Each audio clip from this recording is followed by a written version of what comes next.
Hi friends, welcome to SD's channel. நாம் இன்னைக்கு நம்ம வீடியோவில் டக்குன்னு செய்யக்கூடிய ஒரு லஞ்ச் ரெசிபி தான் பார்க்க போகிறோம். புளி சாதம் குக்கரில் எப்படி செய்கிறதுன்னு பார்த்துடலாம்.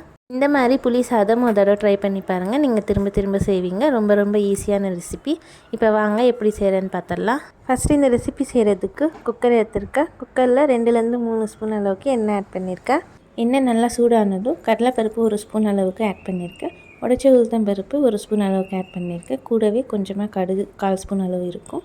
அதையும் ஆட் பண்ணிவிட்டு ஜீரகம் மிளகு 1/2 ஸ்பூன் ஆட் பண்ணிவிட்டு கூடவே ஃப்ரெஷ்ஷான கருவேப்பிலை ஆட் பண்ணி நல்லா பொன்னிறமாக வதக்கிக்கோங்க. எல்லாமே ஸ்டவ் வந்து லோ ஃப்ளேமில் வச்சுக்கோங்க. 1 கப் அளவுக்கு அரிசி எடுத்துருக்கேன். புழுங்கல் அரிசி தான் எடுத்துருக்கேன். நல்லா ஒரு அரை மணி நேரம் ஊற வச்சுருக்கேன். அதுக்கப்புறமா புளி ஒரு பெரிய நெல்லிக்காய் சைஸ் அளவு இருக்கும். அதையும் நல்லா ஊற வச்சுருக்கேன். ஒரு அரை மணி நேரம் நல்லா ஊறட்டும். அரை மணி நேரம் கழித்து பாருங்கள், இந்த மாதிரி நல்லா பிசைஞ்சு தண்ணி மட்டும் வடிகட்டி எடுத்து வச்சுக்கலாம்.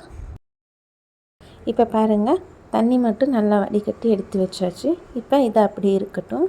இப்போ குக்கரில் ஆட் பண்ணது எல்லாமே நல்லா வதங்கி வந்துடுச்சு. இப்போ கூடவே 1/4 ஸ்பூன் அளவுக்கு பெருங்காயத்தூள் ஆட் பண்ணிவிட்டு அதையும் நல்லா கலந்து விட்டுக்கோங்க. இப்போ எடுத்து வச்சுருக்க புளி தண்ணியை இதுலேயும் ஆட் பண்ணிக்கலாம். இப்போ நல்லா கலந்து விட்டுக்கோங்க.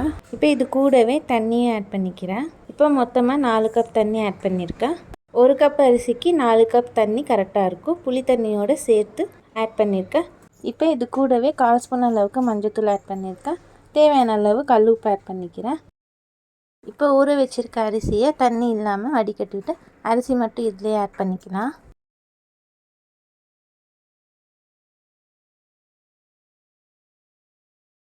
இப்போ ஊற வச்சுருக்க அரிசி எல்லாமே ஆட் பண்ணியாச்சு. இப்போ அரிசி ஆட் பண்ணதுக்கப்புறமா ஸ்டவ் வந்து ஹை ஃப்ளேமில் வச்சுக்கோங்க. இப்போ ஒரு தடவை நல்லா கலந்து விட்டுக்கோங்க. இப்போ குக்கர் மூடியை க்ளோஸ் பண்ணி வச்சிடலாம். 2லேருந்து 3 விசில் விட்டு வேக வச்சு எடுத்துக்கோங்க. கரெக்டாக இருக்கும். இப்போ குக்கர் 3 விசில் விட்டு வந்துருச்சு. இப்போ ப்ரெஷரெல்லாம் நல்லா ரிலீஸ் ஆனதுக்கப்புறமா ஓப்பன் பண்ணிடலாம். இப்போ ஒரு தடவை நல்லா கலந்து விட்டுக்கோங்க. பாருங்கள், நல்லா வெந்து வந்துருச்சு. பாருங்கள், கொஞ்சம் தண்ணி மாதிரி தான் இருக்கும். அப்போ தான் சாப்பிட்றதுக்கு நல்லாயிருக்கும். சுட சுட சர்வ் பண்ணி சாப்பிட்டிங்கன்னா அவ்வளோ அட்டகாசமாக இருக்கும். இது இந்த ஸ்டேஜில் இருந்தால் தான் நீங்கள் கொஞ்சம் ஆற வச்சு சாப்பிட்றப்ப கரெக்டாக இருக்கும்.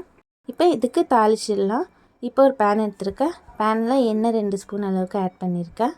கடுகு 1/4 ஸ்பூன், ஜீரகம் 1/4 ஸ்பூன் ஆட் பண்ணியிருக்கேன்.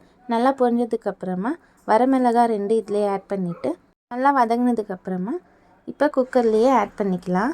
இப்போ நல்லா கலந்து விட்டுக்கோங்க. பாருங்கள், எவ்வளோ ஈஸியாக டக்குன்னு லன்ச் ரெசிபி ரெடி பண்ணியாச்சு. இந்த மாதிரி புளி சாதம் குலைவாக செஞ்சு சாப்பிட்டு பாருங்கள், சூப்பராக இருக்குங்க. இப்போ சுட சுட சர்வ் பண்ணிடலாம். பாருங்கள், எவ்வளோ ஈஸியாக டக்குன்னு ரெடி பண்ணியாச்சு. டேஸ்ட்டாக அவ்வளோ அட்டகாசமாக இருக்கும். உங்களுக்கு இந்த ரெசிபி பிடிச்சிருந்தா நீங்களும் இதே மாதிரி வீட்டில் ட்ரை பண்ணி பாருங்கள். என்னோடய வீடியோ உங்களுக்கு பிடிச்சிருந்தா மறக்காமல் சப்ஸ்கிரைப் பண்ணிக்கோங்க. பக்கத்தில் இருக்க பெல் ஐக்கானே கிளிக் பண்ணிக்கோங்க. அப்போ தான் நான் போடுற வீடியோஸ் உங்களுக்கு தொடர்ந்து வரும். அப்படியே லைக் பட்டனே கிளிக் பண்ணிக்கோங்க. உங்கள் ஃப்ரெண்ட்ஸ் அண்ட் ஃபேமிலிக்கும் ஷேர் பண்ணுங்கள். தேங்க்ஸ் ஃபார் வாட்சிங்.